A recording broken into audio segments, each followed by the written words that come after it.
नमः श्री सरस्वते नमः श्री गुरु चरण कमले नमः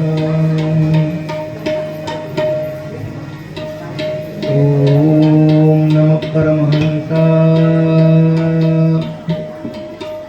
स्वादित चरण कमल चिन्ह करंदाय भक्त जनमानस निवासाय श्री रामचंद्राय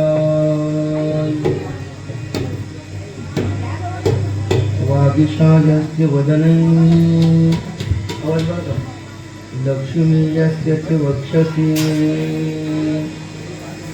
यस्यास्तु हृदयं संगीत हम वदे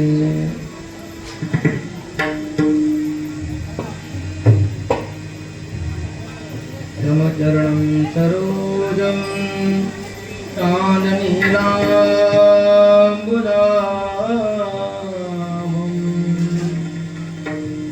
जगन्नीतपाणि मण्डनं मण्डनानाम् गुणकुलशिमालां गन्धरं गञ्जनेत्रं सदिहजवहासं विठ्ठलं चिन्तयामि महायोगपीठे तटे भीमरत्नं परं पुण्डरीकाय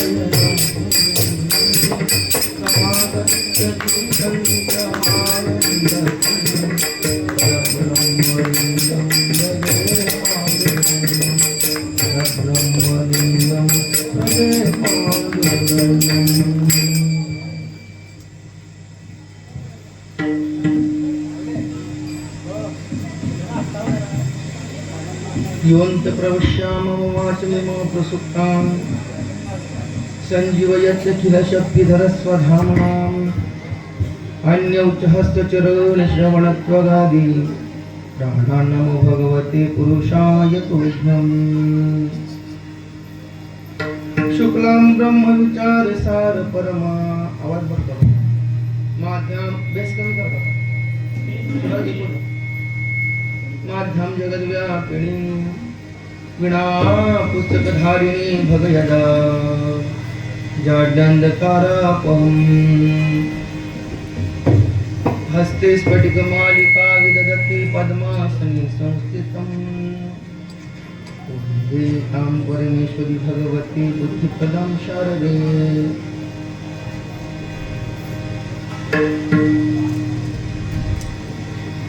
भगवान स्वरूप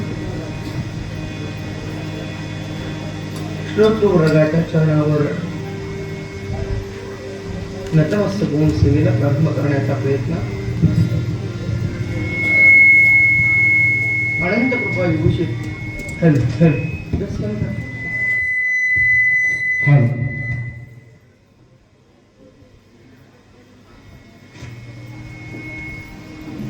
हल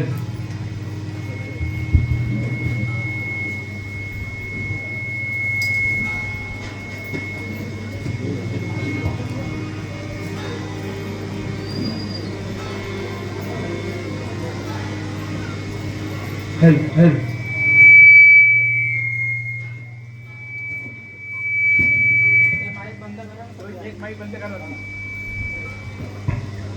हेल्प हेल्प बेस कमी कर हेल्प हेल्प आवाज थोड़ा कमी कर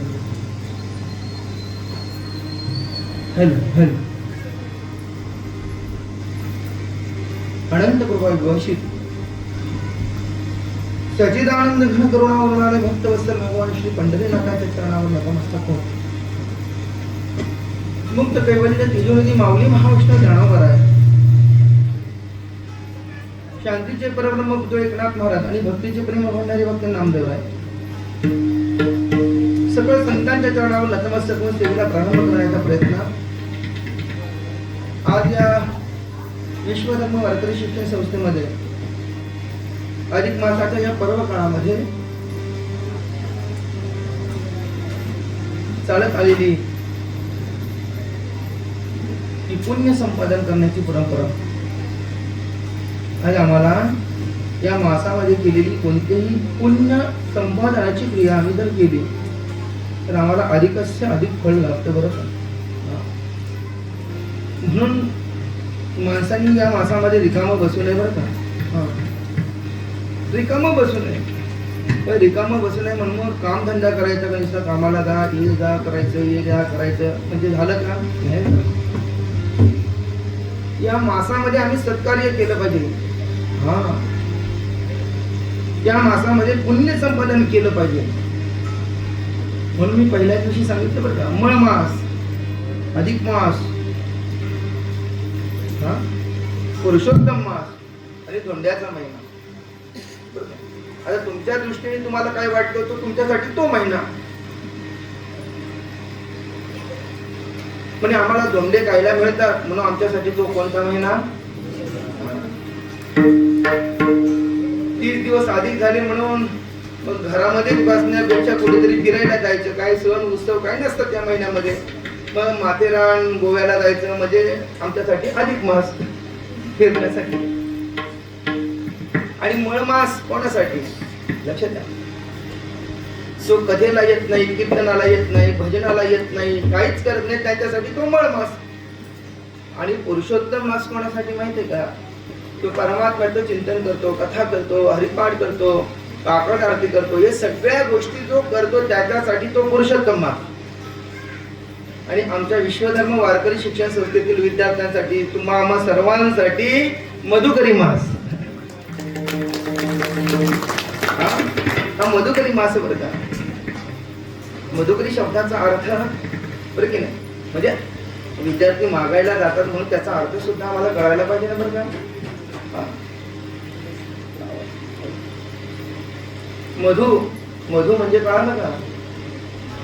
मधमाशी त्या फुलातून मध गोळा करताना किती अळगदपणे गोळा करतो कळतं का. मी काय म्हणालो किती अळगदपणे गोळा करते. त्या फुलाला त्यातील काहीच प्रकारचा त्रास देत नाही.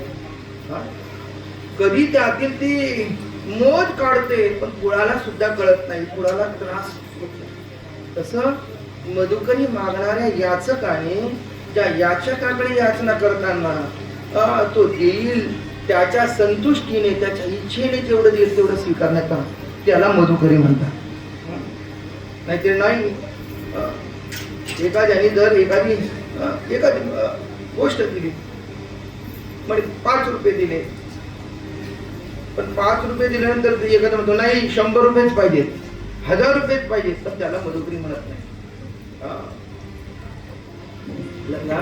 सहज दिया तो दूध बराबर.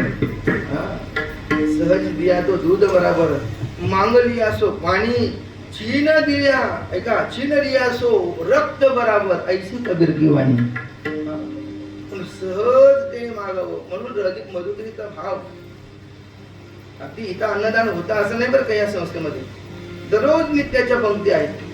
पण दररोज नित्याच्या जरी पंक्ती असल्या तरी विद्यार्थ्यांच्या अंतःकरणामध्ये मधुकरी विषय ज्ञानोबरायांनी जी मधुकरी मागितली त्या ज्ञानोबरायांच्या मधुकरीतील भाव काय. नम्रता, लहान होणे हा महत्वाचा भाव मधुकरीतून आम्हाला शिकायला मिळतो. मी म्हणून जातो ज्ञानोबरायांनी मधुकरी मागितली आळंदीमध्ये पण त्या मधुकरीच्या जीवावर ज्ञानोबरायांनी ज्ञानेश्वरी सारखा महान ग्रंथ लिहिला. हे मधुकरीचं सामर्थ्य. ज्ञानोबरायांनी ज्ञानेश्वरी सारखा महान ग्रंथ लिहिला. संत होते. आम्ही आळंदीमध्ये मधुकरी मागितली 7-8 वर्ष 8 ते 10 वर्ष. ज्ञानोबरायांच्या मधुकरी मागितली. शिळे तुकडे खाऊन मधुकरी मागितली बरं. शिळे तुकडे सुद्धा मिळायचे. 4-4 दिवसाचे शिळे तुकडे. त्याचं कूट करायचा, त्यात काही टाकायचं टोमॅटो वगैरे काय आणि ते पुन्हा खायचे. म्हणजे ती मधुकरी. पण त्या ज्ञानोबरायांच्या दरबारामध्ये आम्ही जी मधुकरी मागितली त्या मधुकरीचा प्रसाद म्हणजे ही विश्वधर्म वारकरी शिक्षण संस्था. लक्षात घ्या. इथं विद्यार्थ्याला फीज नाही आणि शिक्षकाला पगार नाही, विनामूल्य आहे. कारण ज्ञानोबारायांनी दिलंय. ज्ञानोबारायांच्या दरबारातलं आपण इतरांना विकायचं नाही बरं का. या अनुषंगाने ही मधुकरी, ही मधुकरी हा भाव त्यांच्या अंतःकरणामध्ये प्राप्त करून झाला पाहिजे. लक्षात आहे माझ्याकडे. अनेक अनुषंगाने आमचा आम्हाला विचार करायला पाहिजे. म्हणून तुम्हासाठी, या सगळ्यांसाठी हा मधुकरी मास, हा भाव लहान झालं पाहिजे. ही मधुकरी आम्हाला शिकवते मागताना लहान झालं पाहिजे आणि मागताना देखील त्या चाकोरीमध्ये राहूनच मागलं पाहिजे. मागणाऱ्याने आपली जागा सोडली नाही पाहिजे. मी काय म्हणतो, देणाऱ्याने सुद्धा आपली जागा सोडली नाही पाहिजे. म्हणजे मागताय ते लहान आहेत देणाऱ्याने समजू नये. मी काय म्हणतो, देणाऱ्याने ते लहान आहेत. म्हणजे विद्यार्थी सगळेच का असे आहेत नाही. कोणतर काही मुलं सरपंचाची सुद्धा मुलं आहेत, चांगल्या घराण्यातली मुलं आहेत, पण लहान आहेत. पण गुरुकुळामध्ये काय केलं पाहिजे, भगवान श्रीकृष्ण परमात्म्याने गुरुकुळामध्ये जाऊन सुद्धा दीक्षा मागितलेली आहे ना. रामरायाने दीक्षा मागितलेली आहे ना. याचं महत्व जगभर कळावं. आज आळंदीमध्ये सुद्धा राहून विद्यार्थी मधुकरी मागत नाही. लक्षात आहे माझ्याकडे. शास्त्र असं सांगतं, आळंदीमध्ये राहून मधुकरी मागितली. ज्यांनी मधुकरी मागितली त्यांच्या जीवनातच काहीतरी मोठे कार्य घडलेत बरं का. कीर्तनकार, कलाकार ते सगळेच बनले, पण संतांविषयी प्रेम, जगाविषयी प्रेम अंतःकरणामध्ये कळवळा त्यांच्याच अंतःकरणामध्ये निर्माण झालं. त्यांनी मधुकरी मागून आणली. लक्षात आहे. प्रातस्मध्ये ढोक मारत पडला. इंद्रायणीची मधुकरी आणली नाही, पाण्यामध्ये बुडवून खायची. इंद्रायणी कारण शुद्ध त्याच्यामध्ये असो. प्रत्येकाचा भाव वेगळा आहे, एक आहे. म्हणून या मधुकरी मासाच्या पर्व काळामध्ये आपण सगळी मंडळी या ठिकाणी जमलेला आहात. तुम्हाला कोटी कोटी प्रणाम. आज या ठिकाणी कासपवरून टेम्पो भरून महिला मंडळ आलेले आहेत. तसेच हरिग्रामवरून 2 टेम्पो महिला मंडळ या ठिकाणी उपस्थित आहेत. त्यांना त्याच्यासाठी सर्वांना तसे भिंगरवाडीवरून ते नित्याचेच येतात. त्यांचं बहुतांश काहींचं खाडाच नाही झाला होता. पुन्हा सगळ्यांना धन्यवाद देतो. आणि कधीला वेळ तर झालेलीच आहे तरी देखील, कारण काय होते, कथा करत असताना कथा आपण करतो बरं काय, वेळेत कथा सांगतो, पण ते पुढचे पात्र वगैरे काही लोक पात्राच्या अपेक्षेने आलेले असतात. म्हणजे काय आज काय पात्र आहे, अहो जे सांगून कळत नाही ते थोडस मग जे आपलं ते नाटक पण आहे म्हणे किंवा पात्र करून सांगितलं तर ते लोकांना आनंद वाटतो. वा वा वा तरी या आणि सांगायला. म्हणून कधी कधी मग भारुडाला लोक का जास्त असतात त्याचं कारण असते. कीर्तनाला लोक कमी असतील पण भारुडाला जास्त असतात. का हो, त्याचं कारण लक्ष द्या. असं जसं वेळ मिळेल म्हणून असं थोडस कथा आपली 5:45 6:30 चालू व्हायची, पण थोडस मग हरिपाठ याच्यामुळे थोडस मागे पुढे होतं. तरी सुद्धा आपण कथेचं चिंतन करण्याचा प्रयत्न करू. ऐका, आतापर्यंतच्या कथेमध्ये मी सर्व आता विस्तार तुम्हाला माहित झालं. आता सगळं पाठ झालं की नाही तुमच्या. पहिल्या दिवस अधिक मासाचं महत्व, विठ्ठल कथेचं महत्व, दुसऱ्या दिवस, तिसऱ्या दिवस, तिसऱ्या चौथ्या 5व्या दिवस विठ्ठलाची कथा का, विठ्ठलाच्या कथेचा लाभ का, हे सगळं सांगता शंकराचार्यांचं महत्व 8व्या 9व्या दिवस सांगितलं. आणि नंतर बळराम दादाचं चरित्र सांगितलं. म्हणजे ज्यांनी पूर्ण ऐकलंय बळराम दादाचं चरित्र सांगितलं. बळराम दादांनी पंढरपुरामध्ये आले बरं का बाबा. म्हणाल द्वापारयुगातला बळराम दादा पंढरपूरला कसा आला नाही, जेव्हा नव्हते चराचर तेव्हा होते पंढरपूर. तेही कथानक आपण पाहिले. काहीतरी अस्पष्ट शब्द दिसली ती बळराम दादाला तप केलं चंद्रभागेचं पाणी पिऊन किंवा तीर्थ पिऊन, आणि अनेक वर्ष तप केल्यानंतर मग ती अस्पष्ट अक्षर हृदयावर असणारी पांडुरंगाच्या बळराम दादांना कळाली. तेही चरित्र झालं. आणि त्यानंतर पुंडलिकाचं स्कंद पुराणातलं असणारं किंवा स्कंदांचा आणि 88,000 ऋषींचा संवाद, हे 11व्या दिवशी 10व्या दिवशी पाहिलं आपण. स्कंदांचा संवाद, मग त्या स्कंदाने केलेला प्रश्न, स्कंदाला शौनकांनी केलेला प्रश्न, त्या प्रश्नाचं उत्तर भगवान शंकरांकडे ती जिज्ञासा गेली, त्याचं उत्तर मिळालं. या जगात सर्वात श्रेष्ठ तीर्थ कोणतं, की त्या तीर्थाचं दर्शन घेतलं की जगातील सर्व तीर्थांचं दर्शन घेतलं तर पुण्य लाभतं. असं तीर्थ कोणतं? भगवान शिवशंकरांनी सांगितलं, अरे मी पहाटे पहाटे डमरू घेऊन नाचतच जातो. त्रिशूल डमरू घेऊन आला गिरिजेचा कांत, मी त्रिशूल डमरू घेऊन जातो आणि त्या पांडुरंगाचं गुणगान गातो. ते क्षेत्र आहे बर्वे बर्वे पंढरपूर, विठोबा रायाचे नगर. ही कथा सांगितली. त्यानंतर परमात्म्याच्या आगमनाच्या बाबतीमध्ये काही कथा पाहिल्या. ठीक आहे. सर्वश्रेष्ठ पंढरपूर तीर्थ आहे. पुष्करात त्रिगुणा साधू. आता मी सांगितलं काय करता, पुष्करला गेलेली लोक त्यांच्यापेक्षा, त्या पुष्करपेक्षा 3 पटीने चंद्रभागेचं तीर्थ अत्यंत श्रेष्ठ आहे. पंपा सरोवरापेक्षा 4 पटीने श्रेष्ठ. बिंदू सरोवराच्या सम लेवलला असा चंद्रभागा तीर्थ. कारण त्या विश्वकर्माने त्या चंद्रभागेमध्ये असा काही भाग तयार केला, त्याला पुष्कर असा पुष्करणी स्वरूपाचा भाग तयार केला. त्या पुष्करणी स्वरूपाच्या भागामध्ये जर आपण स्नान केलं की सर्व तीर्थांचं स्नान केलं की पुण्य लाभतं. ऐका. आणि मग हे झाल्यानंतर पुढे परमात्म्याच्या आगमनाच्या कथा.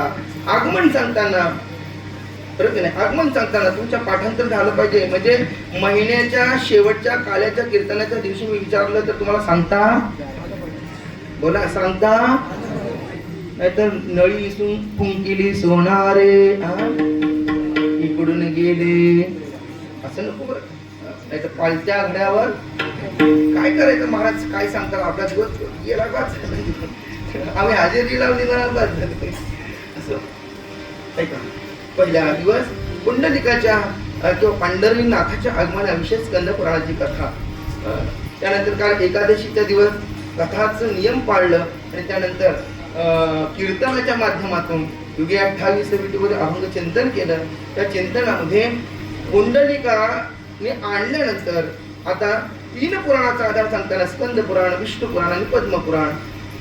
स्कंद पुराणाचं वर्णन करून झालं. स्कंद पुराणातून देव कुठून आला सांगितलंय तर तो गोकुळातून आला असं सांगितलंय.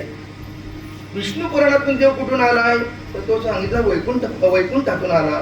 त्याला प्रमाण आहेत बरं का.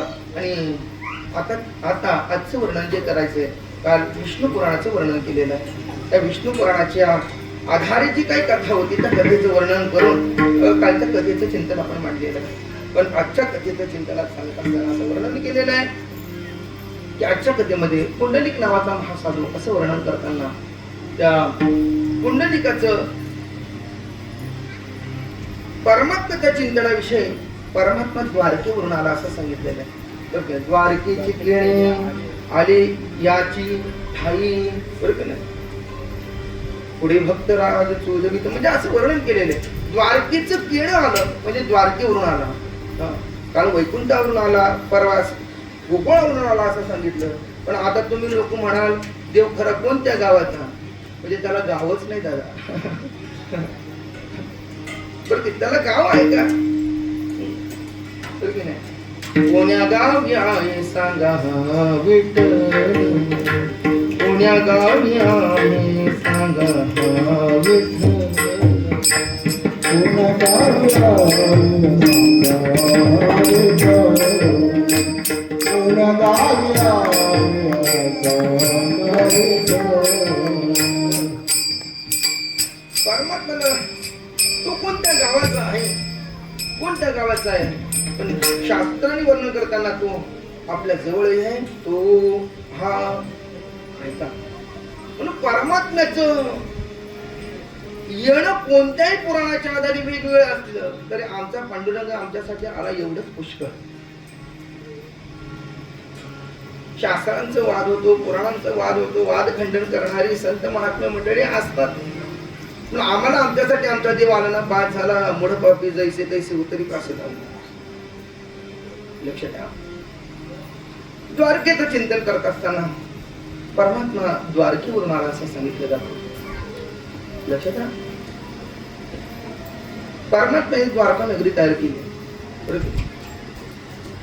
परमात्म्याचं चिंतन करता करता गोकुळामध्ये 10.5 वर्ष 11 वर्ष परमात्मा गोकुळामध्ये राहिला, 14 वर्ष मथुरेमध्ये राहिला आणि 100 वर्ष परमात्मा कुठे राहिला, बोला ना, द्वारकेमध्ये 100 वर्ष परमात्मा राहिला.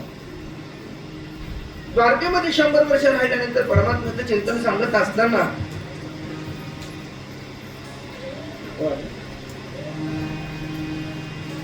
राधेचं मीस करून परमात्मा कुठे आलेला आहे? पंढरपूरला. वैकुंठामध्ये परमात्मा असताना एकूण अशी घटना घडली. निधीस्थ आहे परमात्मा. वैकुंठामध्ये लक्षार्ध योजन पेतम विग्रह काम रूपिणी सर्वाश्रयमयम देवम पूजनम शेषमस्तके. लक्षार्ध योजन ते आसन आहे बरं का. लक्षार्ध योजन. आता योजनाचा अर्थ आपल्याला सांगता येत नाही. आपण किलोमीटर पण आपल्याला कळत नाही. ते योजन बाजूलाच राहिले बरं की नाही. म्हणजे तुम्हाला कळतं कोस मैल अजून काय योजन. आता आपलं फक्त किलोमीटर पर्यंत राहिले असो. पण लक्षार्ध योजना पेतन विग्रह कामरूपिणी सर्वाश्रयमयम देव पूजन विशेष शेषाच्या खाली तो परमात्मा निधीरिस्त आहे. आणि तो निद्रिस्त असणारा परमात्मा वैकुंठामध्ये पाहण्याकरता गेलेला आहे. कोण? इंद्रपत्नी. इंद्र नित्याने वैकुंठामध्ये पंढरीशाचा नाम विष्णू परमात्म्याचं दर्शन करण्याकरता जायचे. नित्याने जायचे. इंद्र जात असताना पत्नीने विचारलं, अहो मला पण यायचं त्या विष्णू परमात्म्याचं दर्शन करण्याकरता. अगं सचे परमात्म्याचं दर्शन घेण्याची इच्छा निर्माण झाली. चल ना मग, मी तुला नाही वाटलो का? निघाली दोघी. त्या सचीने जेव्हा वैकुंठामध्ये प्रवेश केला आणि त्या पांडुरंग परमात्म्याचं किंवा त्या विष्णू परमात्म्याचं ते सुंदर असं रूप पाहिलं. त्या विष्णू परमात्म्याचं सुंदर रूप पाहिलं. कसं रूप आहे? राजसस कुमार मदनाचा होत. राजसस कुमार मदनाचा होत.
विठ्ठलेश्वर भगवान की जय.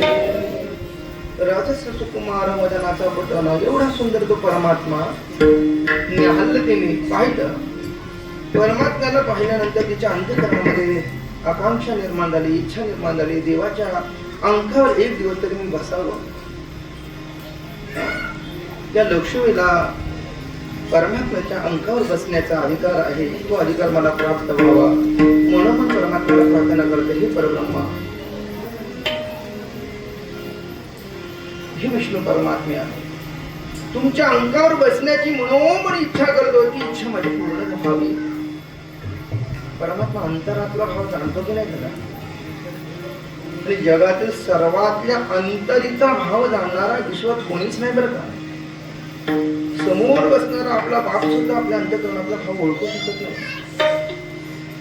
जगातील इतर नाते आपल्या अंतःकरणातले भाव ओळखतील असं नाही बरं का. परमात्मा ओळखतो. अंतरीचे बीज व्यापक सकळ ब्रह्मांडाचा जाणतो परमात्मा. जाणलं का परमात्मा? काय जाणलं? ही सच्ची काय अंतःकरणामध्ये अपेक्षा आहे? म्हणे अरे मी काय अपेक्षा चांगल्यापेक्षा परमात्मा तुम्हाला कळत नाही का? तो कळालं म्हणून तर तुला विचारलं ना. हो म्हणे हे बरोबर तुमच्या अंकावर बसावं असं वाटतं. जो अधिकार लक्ष्मीला प्राप्त झाला ना तो मलाही असावं वाटतं.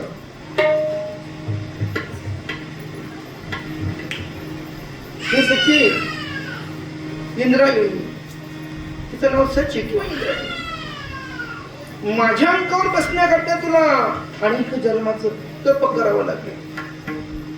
म्हणजे तेव्हा एवढंच ना मला तपच करावं लागेल बरं का. एखादी गोष्ट निश्चयाने जर करायची असेल तर समोर येणार संकट त्या संकटाला झेलणारी माणसं असतात. काहीच वाटत नाही. पण मी ते करेन ना. यज्ञ याग अनेक प्रकारची जी काही तप साधन आहे घडत ती करायला तयार. पण तेव्हा माझ्या अंतःकरणातली इच्छा पूर्ण करा. ठीक आहे तथास्तु. पण तू तप कर. अनेक वर्ष तप केलं त्यासाठी. आणि मग तप केल्यानंतर लक्ष द्या परमात्मा प्रसन्न झाला आणि सांगितलं म्हणे काही नाही माझ्या अंतःकरणातली इच्छा अजून तीच आहे, बदलली नाही. ऐका आपलं मागणं लक्षात द्या. घरी असेपर्यंत घरी पासून पंढरपूरला जाईपर्यंत मागणी भिन्न भिन्न होतात आपली. निश्चयात्मक मागणी नाही आपली.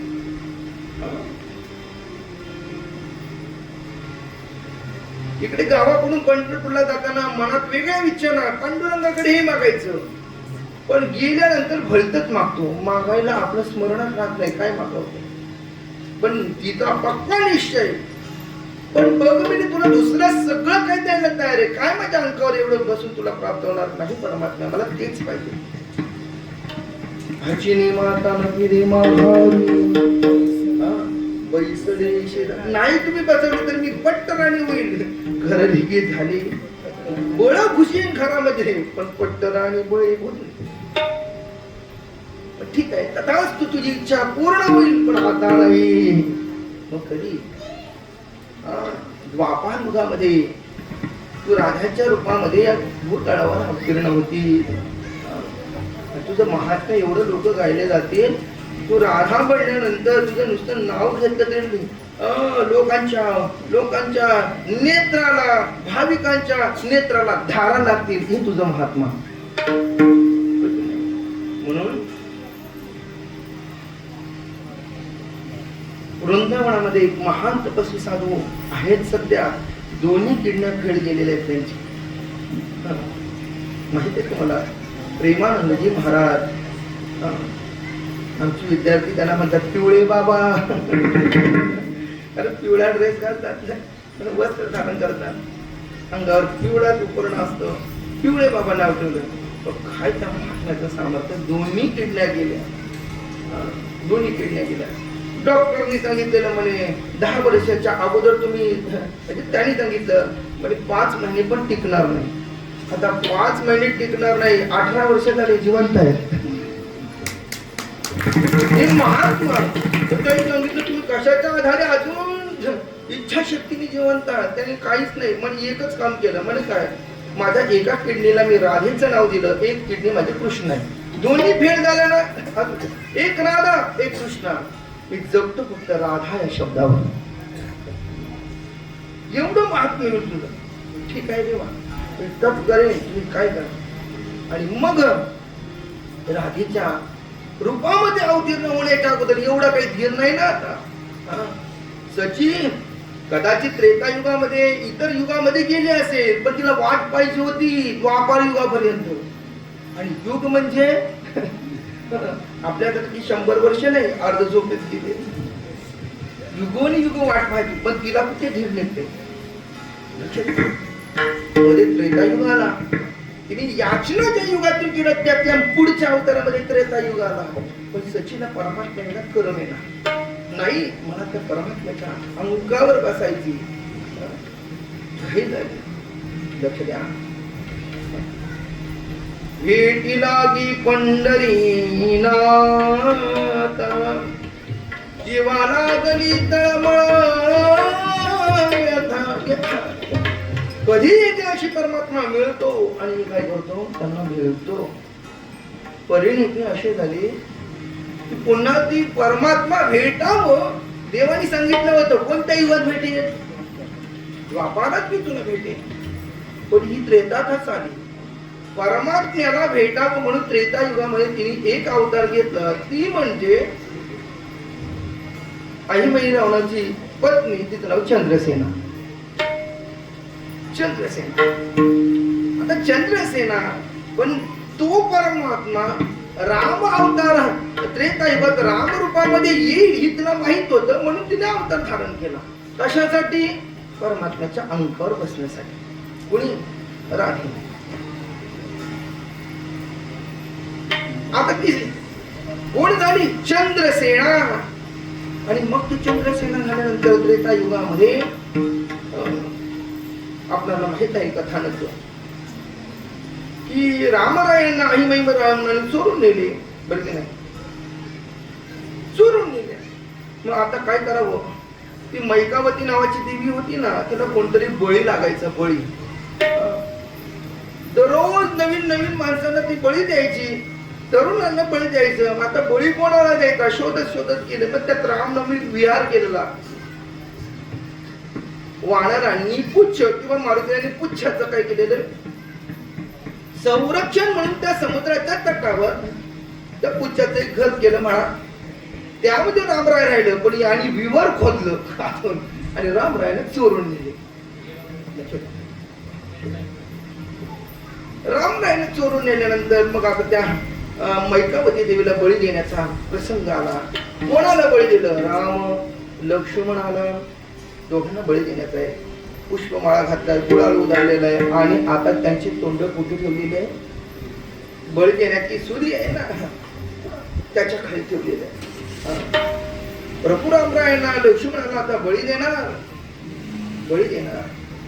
एवढ्यामध्ये त्या अहिमई राणूने विचारले, सांगा सांगा तुमची मनातली शेवटची इच्छा काय? तुमच्या मनातली शेवटची इच्छा काय? बाबा शोध घेत आलाच होता. त्या बाबाला या बाबांच्या विषयी करमतच नव्हतं. क्षणाचाही परमात्म्याने दास्यत्वनिकट म्हणून ते या बाबांना काही करमेना आला ना. आणि येऊन कुठे राहायला माहितीये का? त्या मैकावती देवी. मैकावती देवीला असं 11 रूप बनवले. त्यांना विचारलं तुमची शेवटची इच्छा काय? म्हणजे शेवटची इच्छा एकच आहे, माझा जर मारुती हनुमान या ठिकाणी असतात तर शेवटची इच्छा काय असते तुम्हाला सांगितलं. माझा बजरंग बळी पाहिजे होता. म्हणजे काय? असं का? असं ठीक आहे. मग शेवटची इच्छा म्हणजे हे करण्याकरता मंदिरामध्ये पाठवलं मैकामध्ये. आणि मग शेवटची इच्छा व्यक्त करण्याकरता पाठवलं. त्यावेळी ती मैकावती देऊ लागली, सांग तुझी शेवटची इच्छा काय? आता ती शेवटची इच्छा काही ती मैकावती देवी काही बोलत नाही. बोलणारा कोण होता? कोण होता? हनुमंत. सांग सांग काय शेवटची इच्छा? मैकावतीने नाटा तुला खून टाकली अशी मैकावती देवी. शेवटी मारुतीने तिथे किंवा रामरायाने व्यक्त केलं, माझा मारुती जर इथं असता तर हे संकट माझ्यावर आलं नसतं. आणि परिणिती काय झाली? आणि आकराळ विकराळ मैकावती देवाचं रूप धारण करणारा तो मारुतीराया एवढा मोठा विकराळ रूप धारण केला, पण डोळ्यातून अश्रुधारा वाहू लागला. कारण का? या क्षणाला पण देवाने माझीच आठवण काढली. भक्त असावा स्वामी काज गुरु भक्ती, पितृवचन सेवापती. एवढी स्वामींची सेवा केली पाहिजे बरं का. गुरुची सेवा केली पाहिजे एवढंच करता. म्हणजे शेवटच्या क्षणाला मरताना सुद्धा आपण ज्याची आठवण काढली पाहिजे त्याचीच आठवण काढली पाहिजे. म्हणजे असं एवढी जीवलगता असली पाहिजे त्याच्या विना आपलं अस्तित्वच नसलं पाहिजे. शेवटच्या क्षणाला आठवण काढली म्हणजे कोण असा कसं वाटतं या काळात तुमच्या जवळ म्हणजे आमचं मारुती पाहिजे. मरतय रडायला लागले आणि मग देवीच्या मागून निघाले. स्पंदून सोडून परमात्म्याला आलिंगन दिलं. देवा या क्षणाला पण माझी आठवण काढतो का रे? या क्षणाला पण हो म्हणे अरे भक्ता हे मारुती आमची या भावे किंवा तुझ्या भावामुळेच आम्हाला देव पण आज रामायणातील हनुमंत रायानं गाळलं तर रामायणामध्ये फक्त गाळ शिल्लक राहील. काय शिल्लक राहील म्हणजे हे अस्तित्व. म्हणजे आता काय केलं पाहिजे काय नाही पण काहीतरी कर बघा मारुती काहीतरी कर. शेवटी मग परमात्मा रायने ते खांद्यावर घेतलं. त्या आजीमाई रावणाला युद्ध करू लागलं हे आपल्याला प्रसंग माहिती आहे. पण आजीमाई रावण काही मरेना का मरेना असं म्हटलं जात होतं. आजीमाई रावण मरत नाही का मरत नाही त्यांची जे काही आहे मी का कथा सांगतो ऐका.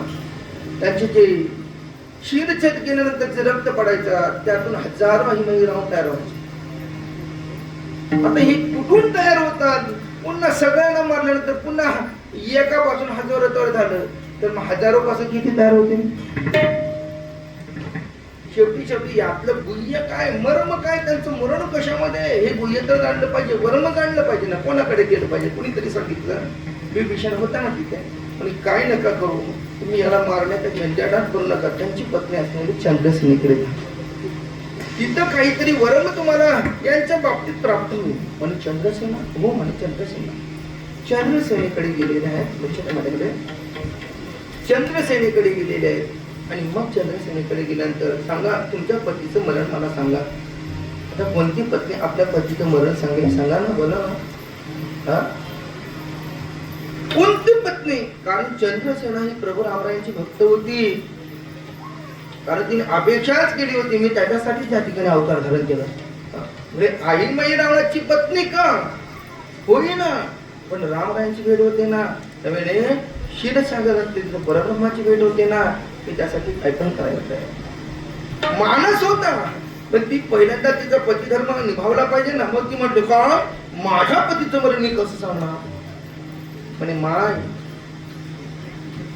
माझे प्रभू संकटात आहेत बरं का. धर्माचं रक्षण करण्याकरता धर्माची तू मूर्ती पाप पुण्य तुझ्या हाती तिला माहिती. मग मारुतीने त्या परब्रह्माची ओळख केली. माझा परब्रह्म कोण आहे? साक्षात वैकुंठावरून आलेला आहे. ती ओळख करून दिली. क्षीरसागरातून तो परमात्मा आलेला. असा जर क्षीरसागरातील तो परमात्मा अवतार धारण करत असेल तर निश्चित तो विष्णू रूप याच भूतळावर अवतीर्ण राम रूपाने आला. ते तिला जेव्हा कळालं मग ती म्हणते सांगा आम्ही काय केलं पाहिजे सांगा. म्हणे काय नाही तुमच्या पतीचं मरण सांगा. म्हणे पतीचं मरण सांगायला कोण एवढी तयार नसते. मी नाही सांगणार. म्हणे मी नाही सांगणार नाही. एक आठीवर एक आठ सांगितली. म्हणे एक आठ आहे अशी मला वचन द्या. माझी वचन जर पूर्तता करत असतील तर माझ्या पत्नीचं मी मरण सांगेन. म्हणे काय आठ काय शपथ? म्हणे एक आठ आहे. म्हणे काय तर रामरायांना माझ्या पलंगावर माझ्या अंकावर बसण्यासाठी एक दिवस बोलवा. समजलं? पलंगावर बसणं किंवा अंकावर बसणं त्या रामरायांना माझ्या पलंगावर बसवण्याकरता एक दिवस बोलवा. ही जर माझ्या मनोकामना इच्छा तुम्ही जर पूर्ण केली तर मी माझ्या पतीचं मरण सांगेन. आता काय करणार? मारुतीने विचार केला. ठीक आहे बुद्धिमत्ता वरिष्ठ बोलून गेले. पण जाता एक तिला सांगितलं इथं काही अपशकुन घडलं कळतं का? मी काय म्हणालो इथं काही अपशकुन घडलं तर प्रभू क्षणभरही थांबणार नाही. आता कोण काळं पडलंय पण प्रभू रामकाज करवे आतुरता आहे अंतकरणामध्ये. रामरायांचं कार्य करण्याकरता अंतकरणामध्ये आतुरता आहे ना. ती आतुरता जिज्ञासा आहे परमात्म्याकडे. आणि मग सांगितलं काय केलं पाहिजे. मग ते कार्य ते सांगितलं, मरण सांगितलं. म्हणजे काय, स्वर्गातून अमृत कूप आहे, त्या अमृत कूपातून काय आणलं जाते, ते भुंगे आहेत, ते भुंगे काय आणतात, अमृत आणतात आणि त्यांच्या रक्तावर शिंपडतात. परिणिती हजारो आणि राहून तयार होतात. असं का, पण ठीक आहे. मग त्या भुंग्यांचाच बंदोबस्त केला, असा दाबला, असा बांधला, रक्त तोंडातून येऊ लागला. म्हणजे सांग, अमृत आणशील का, अमृत आणशील का, म्हणजे आणणार नाही. त्या भोंग्यांच्या राजाला त्याला दडपला आणि मग अमृत आणण्यापासून बंद केलं. म्हणजे काय करा, अमृत आणायचं काम बंद करा आणि माझं काम करा. म्हणजे काय काम करा, म्हणजे एक करा, त्या चंद्रसेनेचा जो पलंग आहे ना, त्या पलंगाला कोरून ठेवा, म्हणजे पातळ करा, जेणेकरून परमात्म्याने हात लावता क्षणी तिचा अपशकून काढला पाहिजे, पलंग तुटला पाहिजे. बरोबर की नाही. सापी मरे वर लाठी वही न तुटे, या गोष्टी दोन्ही घ्यायला पाहिजेत ना. मग काय केलं, आता एवढ्यामध्ये आई रावण मारले गेले, आपल्याला कथा माहित नाही. आई रावण मारलं गेलं, परिणिती अशी घडली, शेवटी ते मरण पावले. आणि मरण पावल्यानंतर मग आता मारकऱ्यांचं तोंड काळं पडलेले ना, नाराज झालेले, दुःखी कष्टी. अरे मी तर वचन दिलेलं आहे ना, मी तर वचन दिले ना, त्या वचनाची पूर्तता माझ्या नाही बरं का. मी वचन दिलेलं आहे, काय करावं काय करावं काय सुचेना. लक्षात आपल्याकडे वचन दिलेलं, काय करावं काय करावं. अरे मारुतीराय काय खिन्न आहे तुझ्या चेहऱ्यावर, निस्तेजपणा काय आहे. निस्तेज असण्याचं कारण सांग, निस्तेजपणाचं कारण काय बोलणार देवा. अरे देवा तुम्ही जाणार आहे, काय घडलं ते सांग. तेव्हा देवा तुमच्यावरचं संकट दूर करण्यासाठी मी एक वेगळं म्हणजे ते वचन देऊन बसलेले, त्या वचनाची पूर्तता आता होऊ शकते आपल्याला, मला माहिती. कारण तुम्ही एक पत्नी आहात, एक बाणी आहात, एक वचन आहात. म्हणजे काय झालं ते तर सांगा ना. म्हणे त्या चंद्रसेनीने आई महिना रावणाची पत्नी, तिने त्यांचं पतीचं मरण सांगण्याकरता माझ्याकडून एक वचन घेतलं.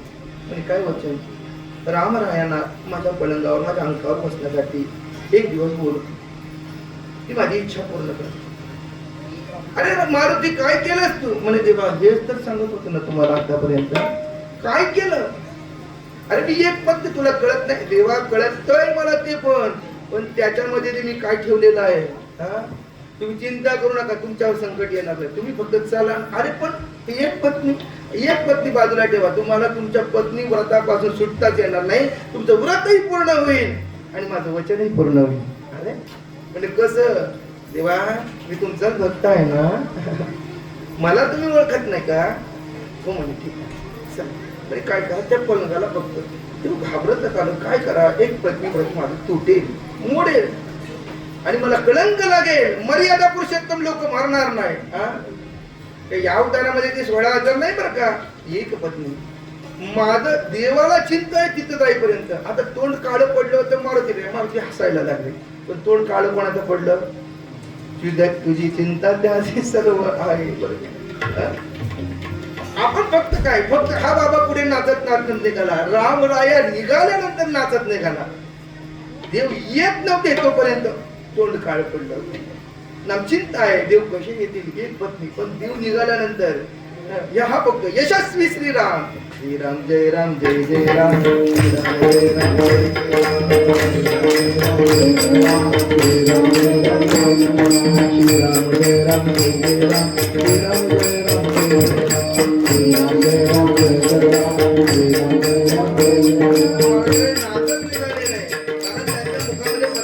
नाव बोलू ना, हरी नाम घेशी तुझी चिंता जासी सर्व आहे, विठ्ठलेश्वर भगवान. आपण फक्त एवढंच करा, नाम लेती चलो काम करते चलो, पूर्ण करण्याचं काम त्याच्याकडे. म्हणून आवडीने भावे हरिनाम घेशी, नको केद करू कोणत्या गोष्टीचा, पती लक्ष्मीचा सगळं जीवाचा करीतो सांभाळा, तुझं मुख दैशी स्थिती आहे. मारुतीला ढळले नाही, नाचत सुटले. आणि मग मारुतीला नाचत सुटल्यानंतर देव म्हणतो, अरे तू नाचतो काय, माझी इकडं भजन होते, माझं व्रत तुटतंय, एक पत्नी देवा चिंता करू नका नाही. आणि तुम्हाला एकच काम करायचंय, लक्षात घ्या, तुम्हाला एकच काम करायचं, पलंगाला.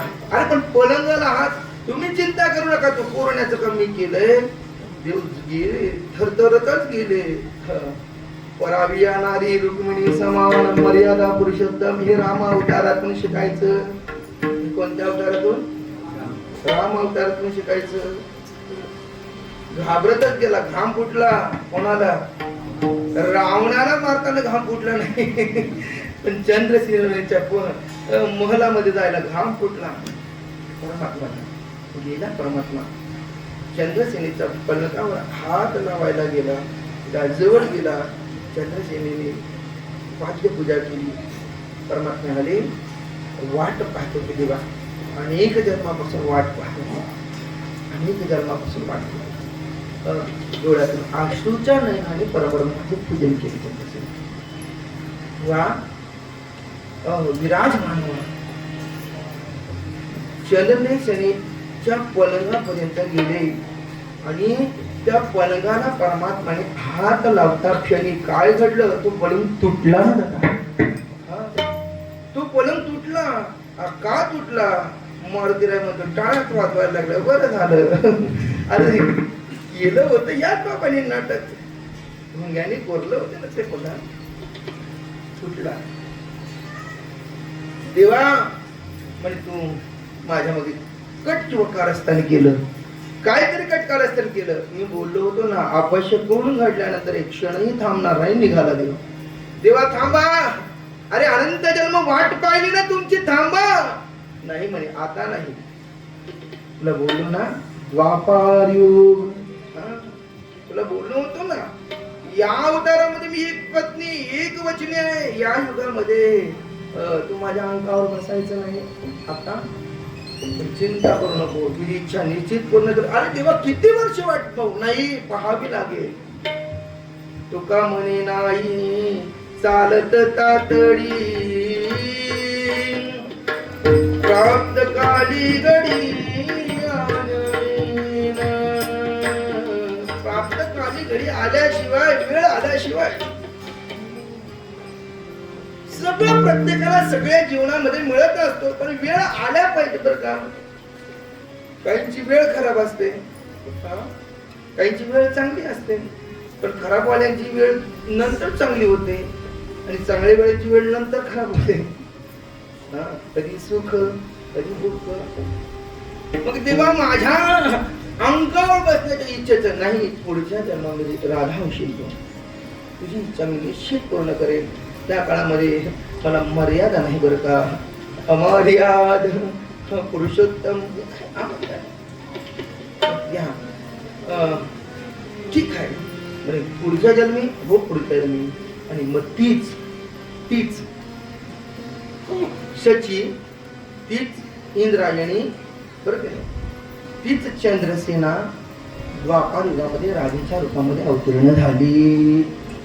राधे राधे हो राधे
शांतता राखा.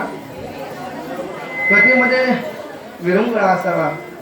आपल्या जीवनातील सगळ्यात मोठा जो विरंगुळा असेल, सगळ्यात मोठा विश्राम असेल, तो म्हणजे नामाचा. आम्ही नाव घेतलं का आम्हाला विश्रांती मिळते. विठ्ठल नामाची विश्रांती. ऐका, महात्म्याचं चिंतन केलं पाहिजे. राधेसारखा संत महात्मा या विषयावर दुसरा कोणी नाही बरं. आम्ही राधाविषयी कल्पना करतो. एखादा जोडा जर जात असेल ना, काय म्हणतो कृष्णा राधेसारखा जोडा चाललाय. अरे राधा ही भक्त होती. काम्य भावना वासना अंतःकरणामध्ये नाही. अहो देवाजवळ गेल्यानंतर अंतःकरणातली वासना नष्टच होते. देहभावावर पला तुझं पाहता विठ्ठला. लक्षात आहे माझ्याकडे. एखाद्याला काय म्हणजे राधा कृष्ण चाललंय तुमचं नाटक, त्याला लफडं म्हणतात लोक. कळतं का? मी देवाजवळ गेल्यानंतर देहभाव हरपलं. मी देहावर नाही, मी कथाकार ही भावना नाही, मी श्रोता आहे, मी मृदंग वादक आहे ही भावना नाही, माझा नाव जगदीश आहे ही भावना नाही, मी कोण कीर्तनकार आहे, मी या गावचा आहे ही भावनाच नाही. विसर पडतो. मग ज्याचा विसर पडल्यानंतर मी कोण ही भावना नाही. काम वाचण्याची भावना राहील का? काम्य भावना ही नष्ट होईल. लक्षात घ्या. पण या अनुषंगाने जर विचार केला तर परब्रह्माचं स्वरूप तिने जाणून घेतलं होतं आणि ते जाणण्यासाठी त्या परब्रह्माच्या अस्तित्व प्राप्त करून घ्यायचे. कल्याईसी दशा येईल माझे अंगा चित्त पांडुरंगा जुरतसे. ऐका, आणि या अनुषंगाने जर विचार केला तर राधा जन्म झाला, नवे नवे अवतरित झाली ती राधेत. राधाष्टमीच्या दिवशी त्याचा जन्म झाला. आणि जन्म झाल्यानंतर म्हणा, अवतार झाला म्हणा, पण ज्या क्षणाला ते अवतारा आल्यानंतर परमात्म्याचं सुख प्राप्त करण्याकरता तिला प्राप्त होऊ लागलं. कधी गोकुळामध्ये असताना. पण अंगावर देवाने मला जाऊन बसले तर लोक काय म्हणतात, काय येड लागलं या माणसाला, मरेल ना तो पोरगा. म्हणजे लहान मुलाच्या अंकावर किंवा मांडीवर आपण बसणं योग्य नाही आणि बसू नये शहाण्या माणसाने. मग ती कडेवर घ्यायची, खेळवायची, नाना प्रकारचे परमात्माला सांगायचे, गाराणे सांगायचे. तुम्ही लपून याचा भवरा आवर घेता शारंग धरती. भांडण करत यायची यशोदा माता.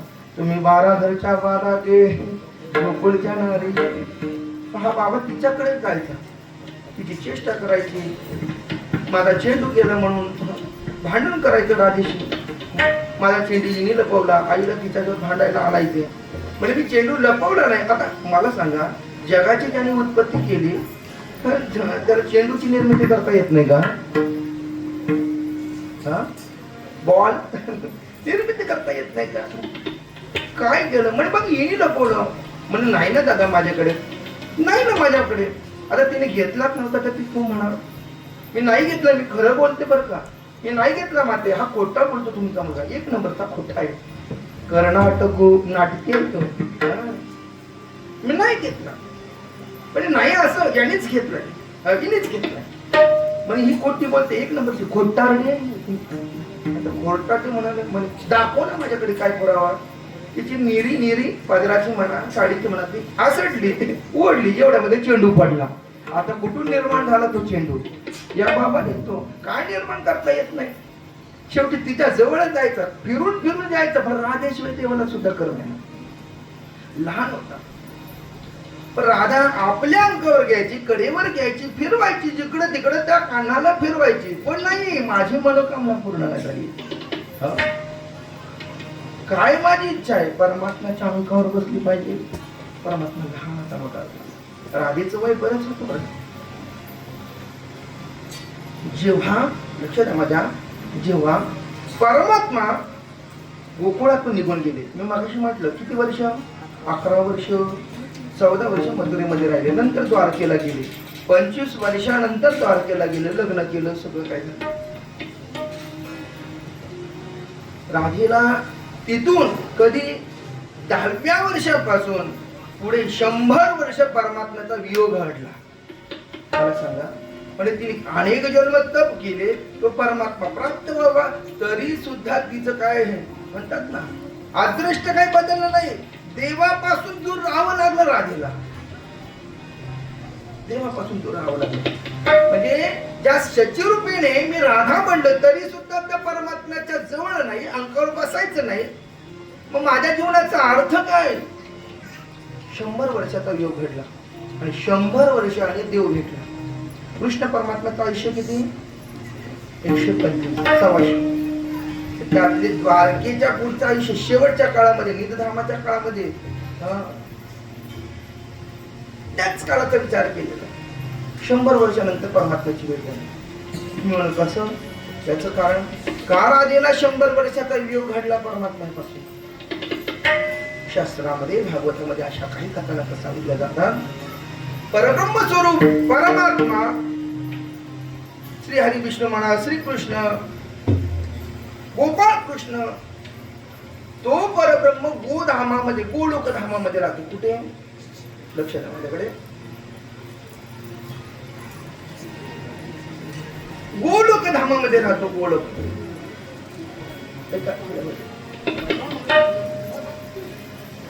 थोडं उशिरा गोलोक धामामध्ये राहतो. आणि गोलोक धामामध्ये राहिल्या कारणाने त्या गोलोकामध्ये, लक्षात आहे माझ्याकडे, त्या गोलोकामध्ये परमात्म्याच्या अंगावर बसण्याच्या अधिकारी दोघी जण गोलोक धामामध्ये. म्हणजे आपण म्हणतो ना वैकुंठ, स्वर्गलोक, ब्रह्मलोक, वैकुंठ लोक, त्यापेक्षा श्रेष्ठ लोक आहे, त्यापेक्षा त्याला गोलोक धाम म्हणतात. त्या गोलोक धामामध्ये दोघीच परमात्म्याच्या अंकावर बसण्याच्या अधिकाराची होती. एक राधा आणि दुसरी विरजा. लक्षात द्या, दुसरी विरजा. पण विरजा कोण? लक्षात द्या, पुढे कथानक येईल. विरजा एक दिवस त्या गोलोक धामातून राधा बाहेर निघून गेली कुठेतरी कामानिमित्ताने. बाहेर निघून गेल्यानंतर काय घटना घडली? लक्षात माझ्याकडे काय घटना घडली? परमात्म्याच्या सानिध्यामध्ये आता आहे कोण? आता विरजा आहे. आणि राधेला ते सहन होत नाही. का? आपल्या उपस्थितीमध्ये, अनुपस्थितीमध्ये जर दुसरी परमात्म्याच्या शेजारी राहावी, बरी तिला जरी अधिकार असला तरी कोण कोणाला सहन करतात? नाही. त्या विरजेने परमात्म्याच्या अंकावर बसावं, परमात्म्याशी क्रीडा करावी, बोलावं, परमात्म्यामध्ये रत व्हावं. राधा निघून गेली आणि परमात्म्याने सांगून ठेवलं होतं त्याचं नाव श्रीदाम्या. सुदामा, श्रीदाम्या दुसरा. तो श्रीदाम्या त्या गोलोक धामामध्ये काय करायचा? पहारेकरी म्हणून, वाचवेन आपण त्याला म्हणतो, रखवाला पहारा करत बसलेला आहे. देवाने सांगितलं आतमध्ये कोणी आलं तरी पाठवू नका. आतमध्ये कोणी आलं तरी पाठवू नका. म्हणे कोणी आलं? हो म्हणे, कोणी जरी हो पण पाठवू नका. नाही पाठवायचं आतमध्ये. ठीक आहे स्वामी, तुमची इच्छा आहे ना, तशी मी पूर्ण करणार. श्रीदामया तो दंड घेऊन उभा राहिला. थोड्यामध्ये राधा आली. राधेने सांगितलं जाऊ दे ना, मला माझ्या परमात्म्याच्या जवळ, परमात्म्याच्या सानिध्यामध्ये राहायचे, विराजमान व्हायचंय. श्रीदामाने सांगितलं नाही जमणार. परमात्म्याची अशा आज्ञा आहे की कोण आला तरी त्याला पाठवू नको. कोण आला तरी पाठवू नको. पाठवून नाही जायचं, पण आतमध्ये जाऊ देणार नाही. राधेला परमात्म्याचा योग सहन होत नाही. म्हणून रडू लागली, आकांत करून आले, बाबा मला पाठव ना आतमध्ये, मला परमात्म्या विषयी दुरावा सहन होत नाही बरं का. धीर नाही माझे पोटी, भेटी लागे पंढरी नाथा, जिवाळा गलित तळमळ व्यथाची मला लागली. जाऊ दे ना मला आतमध्ये. श्री माझा मिळा, हे श्रीदाम्या जाऊ दे, मी तुझ्या पाया पडतो. श्रीदामाने सांगितलं स्वामी का गुरु भक्ती. अरे माझं कार्य आहे, हीच माझी विष्णूची पूजा आहे. माझं कर्म करणं हे देवाने सांगितलंय ना, मी देवाच्या आज्ञेचं पालन करणं माझं कर्तव्य आहे, ती माझी पूजा आहे. नाही जाऊ देणार. मला परमात्म्यापासून योग करणार तू कोण? राग आला तर कायच्या मस्तकात गेली राधेच्या आणि त्या राधेने शंखचूड त्या श्रीदाम्याला शाप दिला, जा तू शंखचूड नावाचा दैत्य बनशील. श्रीदाम्याला शाप दिला, लक्ष द्या, तू शंखचूड नावाचा दैत्य बनशील. राधे असा शाप दिल्यानंतर त्यालाही राग आला, राधे माझा अपराध काय सांग?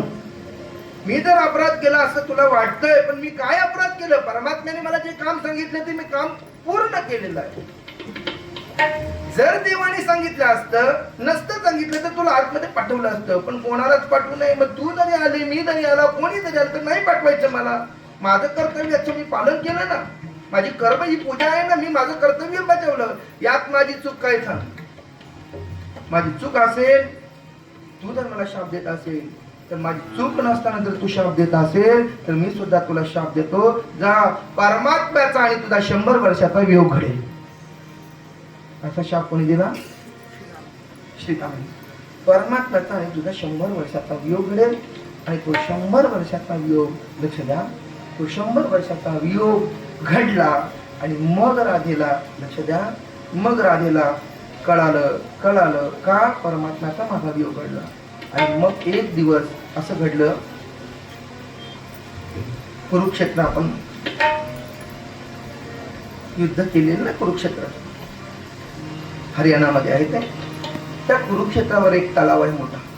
त्या तलावामध्ये दुर्योधन मरणाच्या वेळेला, म्हणजे मरणासन्न झाला होता, लपायला तिथं गेला तप करायला. सगळ्यापासून अतिशय गोडतो बर्फाने होता. आम्ही गेलेलो आहोत तिथं. त्या कुरुक्षेत्रावर माझं कीर्तन झालं त्या तळावा शेजारी गणेश सरांच्या पुढे गेले होते. आणि अशा अनुषंगाने त्या कुरुक्षेत्रावर असं त्या ठिकाणी पुण्य पर्व काळ होता की ग्रहणाच्या काळामध्ये त्या कुरुक्षेत्रावर जो कोणी जाईल आणि त्या तलावामध्ये बसून स्नान संध्या करेल, नवीन नवीन नामजप साधना करेल, त्याच्यासारखा पुण्यवान विश्वामध्ये कोणी. म्हणजे अधिक म्हणजे काही पर्व काळ असतात त्याच्यात ग्रहणाच्या काळामध्ये. आता ग्रहणाच्या काळात सगळ्या परिसरातली लोक, भागाभागातली लोक, नवे नवे ज्यांना त्याचं महात्म्य माहीत होतं ती सगळे लोक तिथं गेलं. तर इकडे द्वारकेतून कृष्ण परमात्मा सुद्धा निघाला. कुठे? कुरुक्षेत्रावर. इकडे गोकुळातून गोपाळगडी निघाले, गोपिका निघाले, त्यात राधा सुद्धा निघाली, राधा सुद्धा निघाली. आता सकाळी गेले, तळावात स्नान करतात, हे सगळं झालं. म्हणजे ते सगळं झालं. एवढ्यामध्ये तिथे त्या भाटाने आरोळी दिली, द्वारकाधीश भगवान श्री कृष्ण परमात्मा पधारे हे.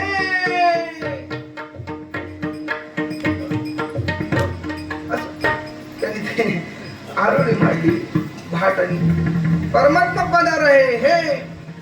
आता द्वारकाधीश पधारे हे.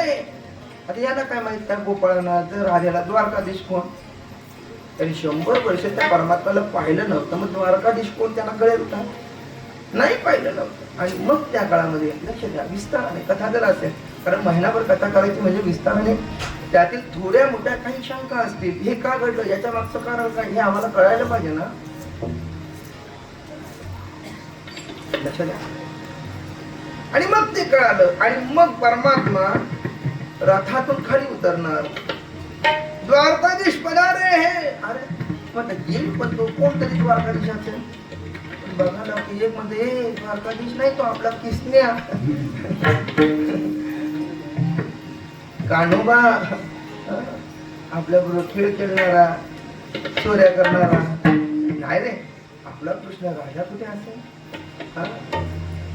म्हणजे नाही, तो द्वारकाधीश कृष्ण परमात्मा, तोच कृष्ण. असं म्हटलं कृष्ण म्हटलं सगळ्याच्या डोळ्यातून अश्रुधारा वाहू लागल्या. आणि तसं धावत आला. यांच्या मनात राग होता, अरे एवढ्या वर्षाचा योग आम्हाला घडून आला, तुला काही वाटतं का रे? लाजबीज हे भक्तच बोलू शकतात. कोणाला कोणाला तुला काही वाटत नाही का? डोळ्यातून अश्रुधारा वाटला. एकाने तर म्हणलं, हे किसन्या, असं म्हणता क्षणी अशी आरोळी तर मी फक्त एकाच ठिकाणी ऐकली. कुठे? आणि मग ते गोपाळगडी, वाकड्या, पेंड्या, शेंड्या, सुदाम्या हे सगळे परमात्मा पाहिले. रथातून धावतच उठलं ते परमात्मा त्यांना आलिंगन दिलं. देवाच्याही नेत्रात नष्ट धावावं लागल्या आणि भक्ताच्याही नेत्रात नष्ट धावावं लागलं. काय रे देवा, आम्हाला एवढ्या वर्षात का गेलास सांग, काय सांग त्याचं कारण. म्हणजे काय कारण बाजूला, चला आता सगळ्याने माझ्या बरोबर पुढे चला द्वारकेला. तर स्नान झालं, सगळं झालं, मग द्वारकेला झालं म्हणे आता वेळ आम्ही. आणि मग सगळे जणांना बऱ्याच वर्षानंतर सगळ्यांनी मग राधेला भेटायची इच्छा झाली. सर गोपवाशी सुद्धा द्वारकेला गेला, त्यात राधा सुद्धा द्वारकेला गेली. राधा सुद्धा द्वारकेला गेली. आणि राधा द्वारकेला गेल्यानंतर लक्ष द्या, राधा द्वारकेला गेल्यानंतर आणि मग द्वारकेतून थेट परमात्मा जवळ आली. आणि परमात्मा जवळ आल्यानंतर परब्रह्माला विनंती केली, जेव्हा माझ्या मनोकामना पूर्ततेसाठी मी या ठिकाणी अवतार धारण केला, पण आधीच माझी मनोकामना पूर्ण झाली नाही. माझ्या इच्छेचं काय देवा, मला तुमच्या अंगावर बसायचंय. म्हणे अंगावर बसायची. म्हणे तू सची का? हो म्हणे तीच सची, तीच चंद्रसेना आणि तीच राधा. ठीक आहे, तुझ्या मनातील मनोकामना इच्छा पूर्ण होईल. आणि परमात्मा बसलेला आहे. त्या क्षणाला परमात्म्याच्या अंगावर जाऊन राधा बसली. राधेच्या अंतःकरणातील मनोकामना पूर्ण झाली. ज्या परमात्म्याच्या अंगावर बसण्यासाठी आल्हादनी शक्ती असणारी परमात्म्याची आल्हादनी शक्ती कोण? राधा. लक्ष द्या, राधेसारखं श्रेष्ठ तर कोणी या विश्वामध्ये केलं नाही. परमात्म्याच्या अंगावर बसण्यासाठी राधेला म्हणजे आल्हादिनी महाभागिनी त्या राधेला सुद्धा अनंत जन्म तप करावं लागतं. तर तुमचं आमचं काय? तुमचं आमचं काय? आपण एक हरिपाठ झाल्यानंतर माझ्यासारखं कोणच नाही. हरिपाठ सुद्धा पाठ नाही, कीर्तनाच्या गादीवर उभा राहतो, हरिपाठ पाठ नाही. बरं त्यांचे अभंग ना वेदशास्त्र प्रमाणे एका अभंगातून दुसऱ्या टप्प्यात, तिसऱ्या टप्प्यातून पहिल्या टप्प्यात असं येतं ना हरिपाठामध्ये. एवढं सुद्धा कळत नाही. म्हणून कबीरांचा एक सुंदर दोहा आहे.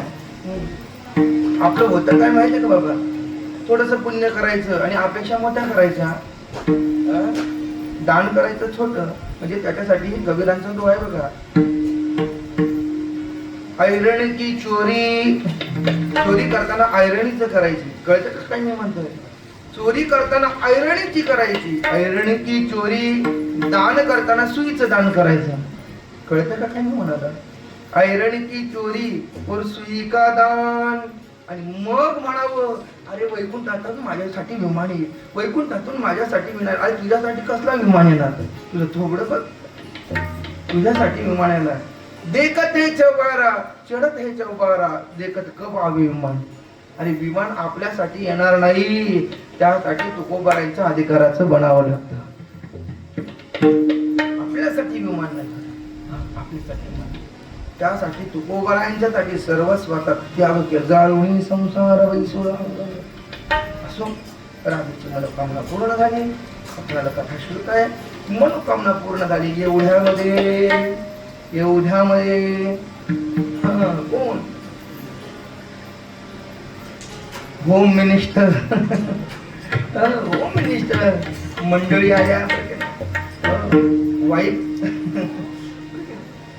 परमात्म्याची पत्नी, लक्ष्मीचा अवतार रुक्मिणी माता आल्या. आणि कोणती पत्नी आपल्या डोळ्यात एकच दुसऱ्याच्या आपल्या पती शेजारी दुसरी कोणी बसले तिला सहन करून घेईल का? नाही. पाय आपटतच आली. कोण? पाय आपटतच आली. पण आता बोलणार कसं? आपल्या बाबाची करामत तीच. बोलणार कोणाला? काय बोलणार? शेवटी काही कथा नकामध्ये सांगितलेलं आहे. देवाने सांगितलं रुक्मिणी दूध घेऊन ये. तिने दूध आणलं, पण सूड घ्यायचा होता तिला. कोणाला? रुक्मिणीला. गरम झाला, असा गरम जसं काय चुल्यावरूनच आणलं की काय. म्हणजे आणि मग राधेला प्यायला दिले. तर आता राधेने परमात्म्याचा प्रसाद म्हणून असा आनंदाने तो दूध प्यायला, आनंदाने दूध प्यायला. काय झालं, त्या दुधाचा परिणाम तिच्यावर झाला नाही. काय झालं, झालं काय नाही, देवाच्या पायाला फोड आले. असं असं असं बरं का. आपल्याला जर इजा झाली तर त्याची कळ परमात्म्याला लागली पाहिजे, तर आपल्या भक्तीचा महिमा देवापर्यंत पोहोचला. हा, आपल्या ठेच लागली, वेदना देवाला झाल्या पाहिजे. एवढा परमात्म्याशी संलग्नता ज्या क्षणाला असेल त्या क्षणाला आपली हात परमात्म्यापर्यंत पोहोचली अशी म्हणायला हरकत नाही. राधा म्हणते म्हणजे आता एक कथानक असं सुद्धा सांगितलं जातं, पुढे ते देवाच्या पायाला फोड आले, रुक्मिणी पाय दाबायला लागली. म्हणे का देवा फोड का आले, म्हणे फोड आले त्याचं कारण तुझीच करामत. तुझे काय करामत म्हणजे काल राधेला दूध देताना शेवटी कारणातून कुठे ना कुठे भांडण करा. म्हणे देवा तुम्हाला एवढा काय तिचा पळ का लागलाय, ठीक आहे एक दिवस बसली, आता तरी हे करा ना, ठीक आहे 16,108 आहे तरी हिचं काय गरज आहे, ती काय गरज आहे. पण देवा तुम्ही काय बोलू नका. आणि मग तळपायची आग मस्त लागली. तोपर्यंत सहन करत होती. काहींची सहन करण्याची ताकद असते, ती संपली नाही संपली मग त्या काहीच कोणाचं ऐकत नाही. बायका अख्खा घर उद्ध्वस्त करायला, भांडी आपटायला मागे पुढे फाट. मांडणीमध्ये जेवढी भांडी आहेत ना ती सगळी आपटायला सुरुवात केली. मग काय आता पर्याय नाही या बाबा, राग आला, तळपायच्या आग मस्त गेली आणि मग ती रुसून गेली. ती दिंडेर वनातच गेली. दिंडेर वन, त्या दिंडेर वनामध्ये गेली आणि मग त्या दिंडेर वनामध्ये गेल्या कारणाने लक्ष द्या, त्या वनाचं सुंदर वर्णन केलेलं आहे. आणि त्या ठिकाणी जाऊन तप करू लागली, तपासाठी जागा शोधू लागली. आणि मग त्या ठिकाणी चंद्रभागेच्या तटावर असणारं ते दिंडेर वन, दिंडेर नावाच्या दैत्याने त्या ठिकाणी काय केलं आणि जन्म त्या ठिकाणी हत्या झाली म्हणा. म्हणजे त्या दिंडेर वनाच्या किंवा राक्षसाच्या नावावरून त्या वनाला नाव पडलं तर दिंडेर वन. आणि मग त्या अनुषंगाने ती राधा या रुक्मिणी तिथे गेली, तप करू लागली. आता तप करायला लागलं देव. आता मग आपलं गिराईक गेलं. आता देवाने 2-3 दिवस पाहिले पण भाकरी करायला कोण नाही, बरं की नाही. भाकरी कशा तरी म्हणजे काय, जेवण घालता खिचडी भात करून किती दिवस खायचं, बरं की नाही. एखादा पत्नी निघून गेल्यानंतर खिचडी भात करून खाईल, आपल्याला जमतं तरी काय करायला. एखादा म्हणे मी कुक आहे, अख्ख्या गावाचं जेवण बनवतं, पण तू गावाचं जेवण दररोज जाऊन बनवशील पण तुला घरचं जेवण बनवता येणार नाही. कितीतरी पुरुष इतर गावामध्ये आचारी म्हणून जेवण बनवायला दुसरीकडे गेला, पण घरातलं जेवण बनवायला त्याला कंटाळत येतं. नाही, उपाशी मारायची पाळी आली. आता काय बाहेरचं किती दिवस वडापाव खायचे. मग देवाने विचार केला आपल्याला काही जमणार नाही आणि मग देव शोधत गेला. अहो कारण फक्त रुक्मिणीचं होतं, पण भेटायला कोणाला जायचं होतं, बोला ना,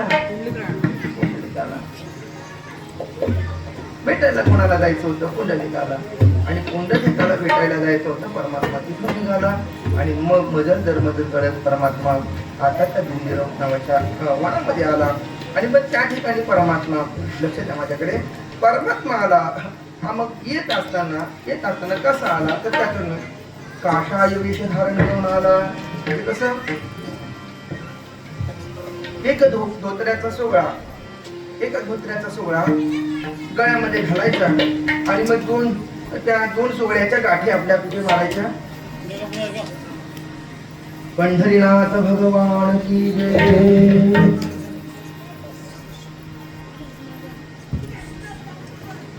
लक्ष द्या माझ्याकडे, थोडं थांबा. विठ्ठल विठ्ठल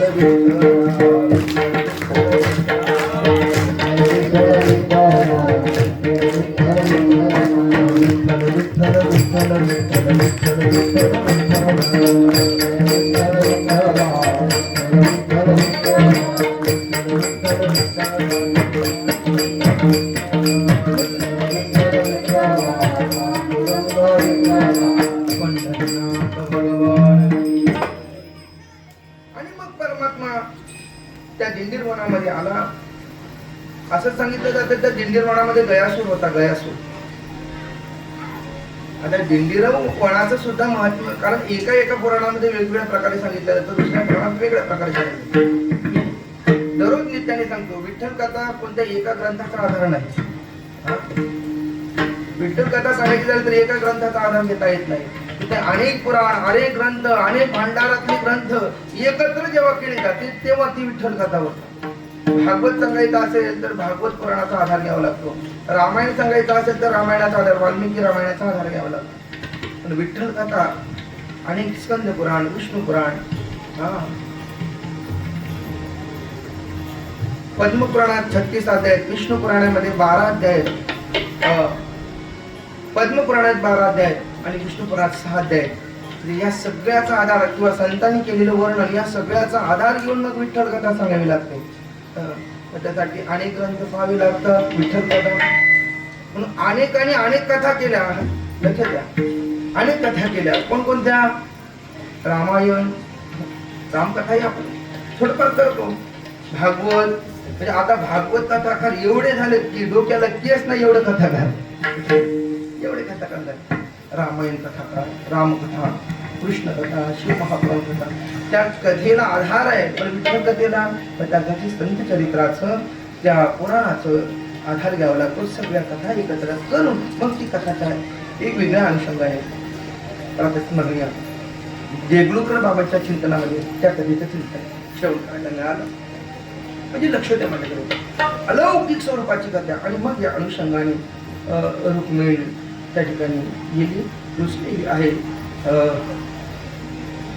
लखुबाई. आता पंढरपूरला गेल्यानंतर पाहतो ना, लखुबाईच ना ते तीर्थ आहे. त्या ठिकाणी महिला मंडळ जातात बरं का.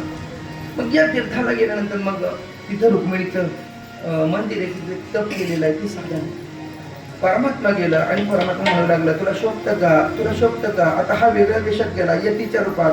म्हणजे काय, धोत्राचा सोडा घेतला, दोन्ही गळ्यामध्ये इथं बांधला आणि मग यतीच्या रूपात झाला. तुला नवऱ्याला सोडून इथे येऊन तप करायला शोभतं का, एकट्या बाईला बाहेर जाणं काही शोभतं का, असं म्हणतं. म्हणजे तुला शोभतं, ऐकून घेतला. म्हणजे तू कोण, पुरुष आणि दुसऱ्या बाईला बोलणं किंवा दुसऱ्या स्त्रियांशी बोलणं तुला लाज वाटत नाही का. आता कोण आहे, मला शोभतं का विचारणार, तू कोण. आता हा कोण होता, देव शेवटी हे केला. बस त्या ठिकाणी घेऊन शोभतं का भजन ओळखलं नाही बरं का रुक्मिणीने. आणि मग परमात्मा पुंडलिकाकडे गेला. आला होता मीच फक्त रुक्मिणीचे, करुणिया राधा मीच, म्हणजे राधेचं कारण आणि रुक्मिणी रुसण्याचं कारण. त्या रुसण्याचं कारण पाहिलं आणि मग पुंडलिकाकडे आला. तो पुंडलिकाकडे कसा आला आपल्याला माहित आहे, कालच्या कथेमध्ये मी सांगितलं. आणि मग त्या पुंडलिकाने सांगितलं, देव म्हणतो पुंडलिका मी आलो मला भेटी दे.